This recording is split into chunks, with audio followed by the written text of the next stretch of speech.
जय माताजी मित्रों, श्री किचन में आपनु हार्दिक स्वागत है। आज हूँ बनावानी छूँ मगछड़ी दाळ। तो तेना बधा मसाला है। आ एक नानी डूंगળી है, आ एक टमेटू सुधारेलू नानू, पछी आ धोईने दाळ लई लीधी, आ लसणवाળી चटणी, आ 5-6 લીમડાના પાન છે, કોથમીર અને આ આપણા રેગ્યુલર મસાલા છે। એમાં મીઠું અને પાણી દાળ નાખીને પછી પાણી નાખવાનું। હવે આપણે કુકર લઈ લીધું છે, ગેસ થોડો ધીમો રાખી તેમાં 4 પાવડા તેલ નાખવાનું।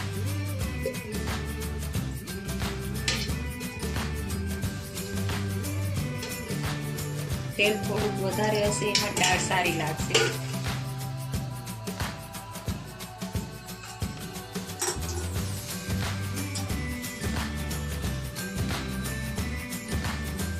મિત્રો હવે તમે જોઈ શકો છો આપણું તેલ આવીને તૈયાર થઈ ગયું। તેમાં એક નાની ચમચી રાઈ, એક નાની ચમચી જીરું, પછી બે સારી રીતે થોડાક તતળી જાય પછી એમાં એક નાની ચમચી હળદી, નાની ચમચી હિંગ નાખવાની।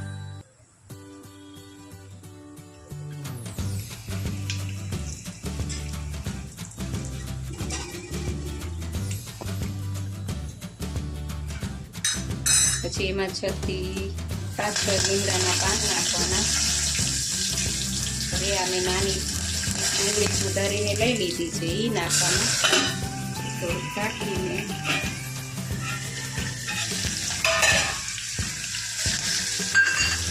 એક નાની સાઈઝનું ટમેટું છે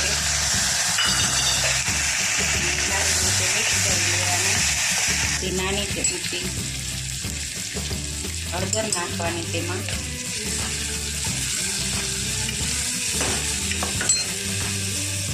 એ થોડોક ધીમો કરી અને આને તોડવાનું।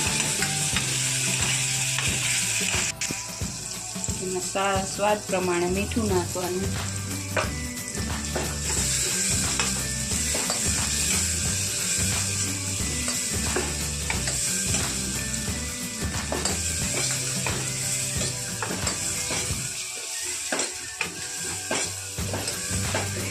મિત્રો હવે આ લસણવાળી ચટણી લઈ લીધી છે એ મિક્સ કરવાની। સારી રીતે મિક્સ થઈ જાય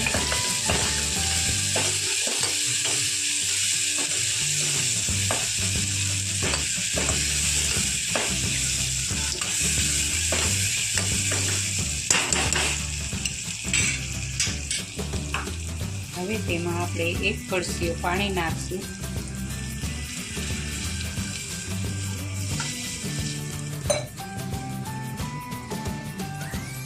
પછી આ ધોઈને લઈ લીધેલી છે મગની એક નાનો કપ દાળ છે મગછડી એ નાખશું।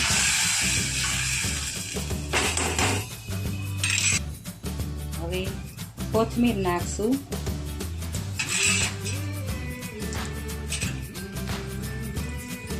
ઉપરથી થોડા ધાણા જીરું નાખશું।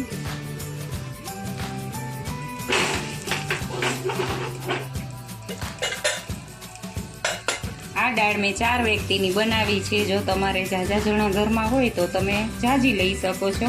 અને હવે એને 4 થી 5 સીટી થાય એટલે આપણી દાળ તૈયાર। હવે જોઈ શકો છો મિત્રો,